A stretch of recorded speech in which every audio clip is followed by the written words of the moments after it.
So I want to tell you that we just implemented the outcome-based curriculum to Semi-Medical University Medical Education Program for the first 4 years. So I want to introduce you all the details about this curriculum. But the first thing, what does it mean outcome-based or competency-based curriculum? I want to say about this. For example, do you think that a student can ask to me, sir, what will be my competencies when I will be graduated from this medical school? So the first thing we need to do, we must present our students the competencies that they have when they are graduated. And we prepared this in Semi-Medical University. We prepared not only for undergraduate medical education, but also for emergency medicine, for orthopedics and traumatology, and also nuclear medicine and radiology. So the first thing that we deal about, the competencies of the teachers, because they were giving their education in a different way. It was a discipline-based curriculum, so we need to make a capacity building about the teachers at first. I don't know how many hours, but we worked with them many hours. For example, I can say I'm working with them 7 hours in a day. So I have been in Semi-University for 5 months.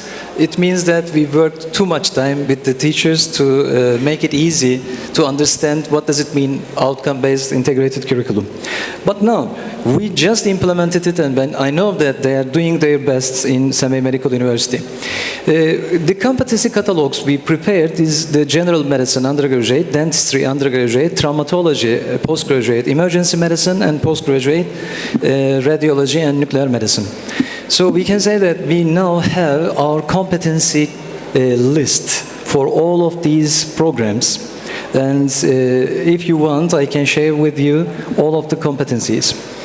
The general medicine program changed for 6 years. It was 7 years before, now it is 6 years. And I will show you how we will change it. And dentistry is 5 years, and traumatology and orthopedics 6 plus 5 years.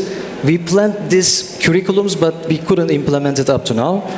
Emergency medicine is 6 plus 3 years, and radiology is 6 plus 5 years, and nuclear medicine is 6 plus 4 years. It means that in 2022, we will not have an internship program for pediatrics. We will not have an internship program for gynecology, surgery, and internal medicine, and family medicine.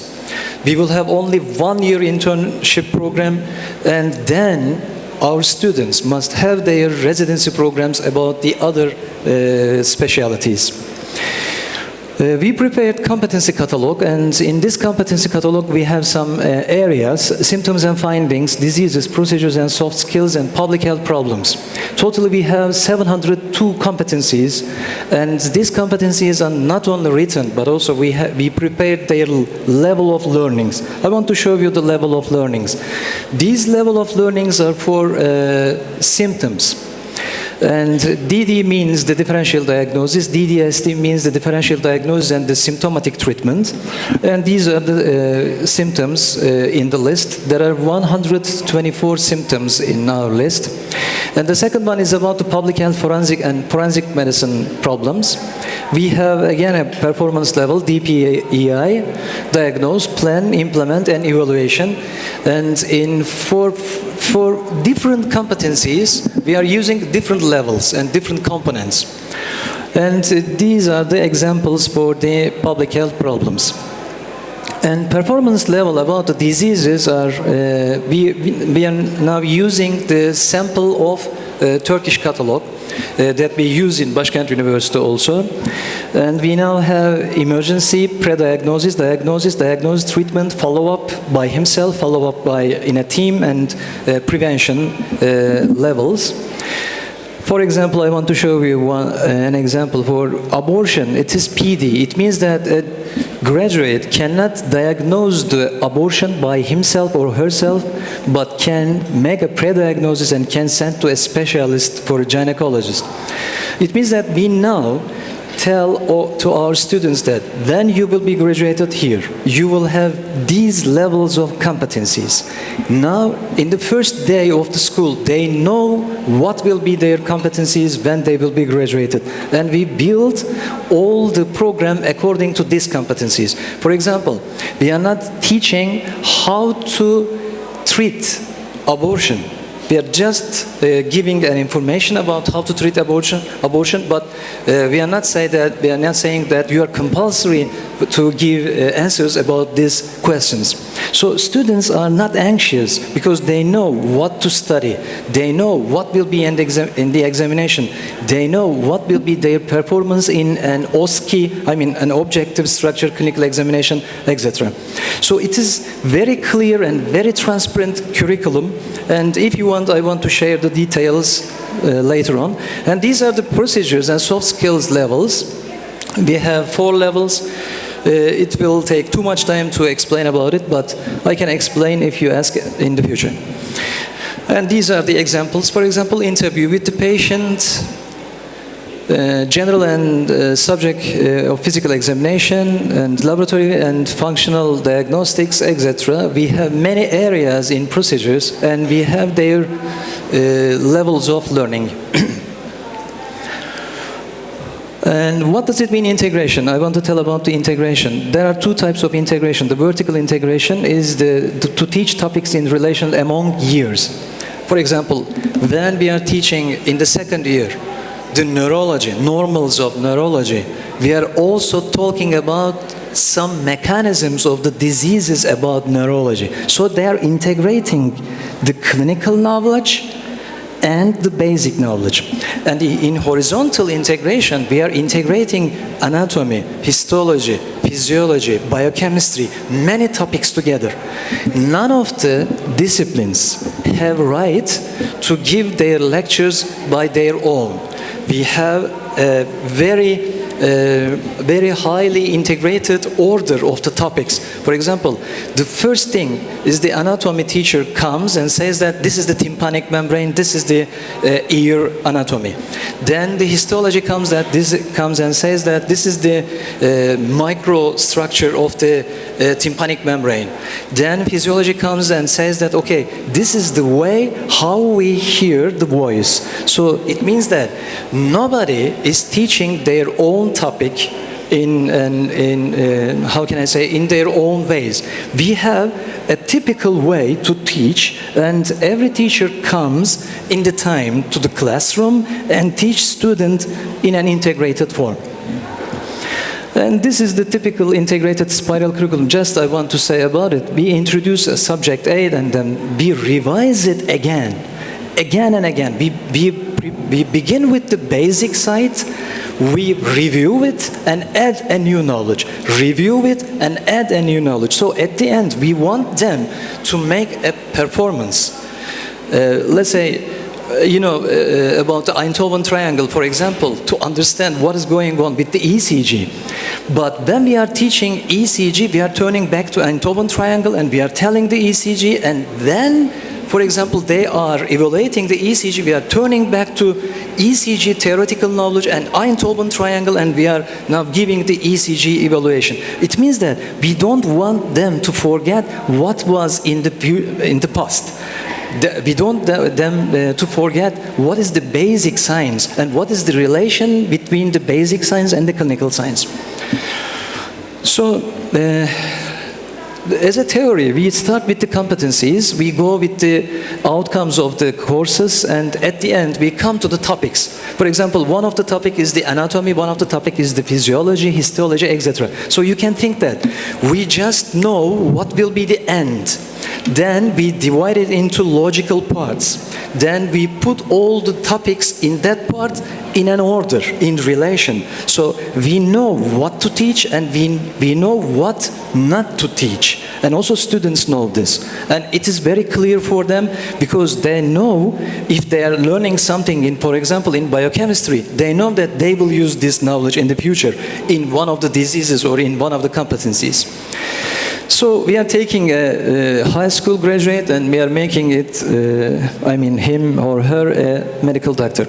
What was the differences? It was discipline-based. It was 5 years bachelor's degree, 2 years internship, no blueprint use.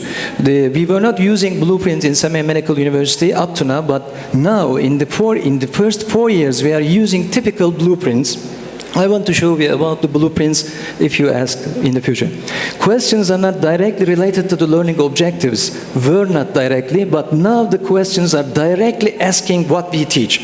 We are telling students that, okay, but look, in this classroom, in this class, you will learn these learning objectives, and in the examination, these learning objectives will be asked, nothing else. So they have trust on the curriculum, because if we are teaching something, it means that we will ask it. And they are studying in the limits that the teacher prepared them before. So it is very easy to learn, and it is very easy to manage it. They can make, for example, time management for themselves. If they know what are the learning objectives, what are the amount of the learning objectives, then they can make a time management. Some subjective assessments has been used in Samia Medical University. We changed them. And program evaluation without an international model, we will use the SIP model in the future and meet the national accreditation standards. Now I know that Samia Medical University has had a very good medical education before, and I appreciate it very much, because not only me but also maybe everybody in the Kazakhstan appreciate the Samia Medical University's previous education. But now we are integrating to international side, so it means that we need to have an accreditation from the international side. So current program of the Samia Medical University is 1 year internship, 5 years bachelor, totally 6 years. Program evaluation model is the SIP model. It is the Staffel beam models, and the integrated curriculum has been implemented. Now we have our program outcomes. We have all outcomes related to each other in a vertical manner. And we will be accredited from World Federation Medical Education in the next year. I hope we will apply for it. And now I know that they will be accrediting us because we are ready to be accredited. And also I said about the integrated, we are using blueprints, very typical blueprints. We are using hierarchical blueprints that we use, and so students can understand in what does it mean. And question bank we will be using, and we have a validation program of the question bank. So this is now the typical appearance of the curriculum in Samia Medical University. And just a few slides about how are the structures of teaching and assessment. Please just look at this. This is easy to understand. There is a committee which is called cell. In this committee we have some modules. For example, the first module is the cytoplasm and nucleus. The second module is the function of the membrane. The third module is the cytoskeleton of the cell and its function, etc. So we are teaching, and we can get into contact with the other, for example, with pharmacology, with pathology, and they will be using these modules, knowledge in the future. So we know all the outcomes of these things. And so in modules we have some lessons, and this is the cell committee. After the cell committee we have a tissue committee, we have a, for example, another committee, genetics committee. I will show it. Now this is a clerkship. When I say clerkship, it means the 4th and the 5th year. In the 4th and the 5th year, let's say this is the musculoskeletal clerkship example. We have 3 disciplines in it, and in one discipline we have theoretical part. At first we are reminding students what is the theory. Then we are telling students that, okay, now it is your turn. You need to tell us what's happening in a patient. You need to show us. This is CBL, means case-based learning, and SP means standardized patient. We are now using these CBLs and SPs. And also we have a hospital part. We are sending students to the hospital and telling that, okay, now it's your turn in the real patient. At the end of the 4th and the 5th year, for example, in musculoskeletal clerkship, they have the competencies that we demand from them to have at the end of the graduation. So this is very important for us. What are the committees and clerkships? This is the first year curriculum. We have some corridors and committees. These are called corridors, the horizontal one, and the other as committees. This is the second year curriculum map, cell metabolism, etc. And this is the third year curriculum map. Now in the third year we are teaching in the second year we are teaching the normal functions of the organ systems, and in the third year we are reminding the normal system, and we are teaching the diseases and pathologies.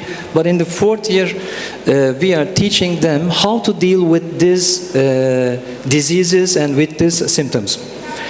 So this is the fifth year. Now we have our curriculum maps until the fifth year. In the next year we will review the fifth year and we will prepare the sixth year curriculum maps also. And implementation process, as before I said, we did many things. We have many classes about how to implement outcome-based integrated curriculum, but how we will be the transition period. So in this year we have only 4 years in integration. In the next year we will have the 5th year, but in the next year we will not have the 7th year. It means that we will not have, for example, an internship for pediatrics, no internship for gynecology and obstetrics. So it means that they will have their residential programs in the future when they are graduated. And in the 21st and 22nd education year, we will have no 7th year and no other type of education. All the education will be integrated in the integrated curriculum.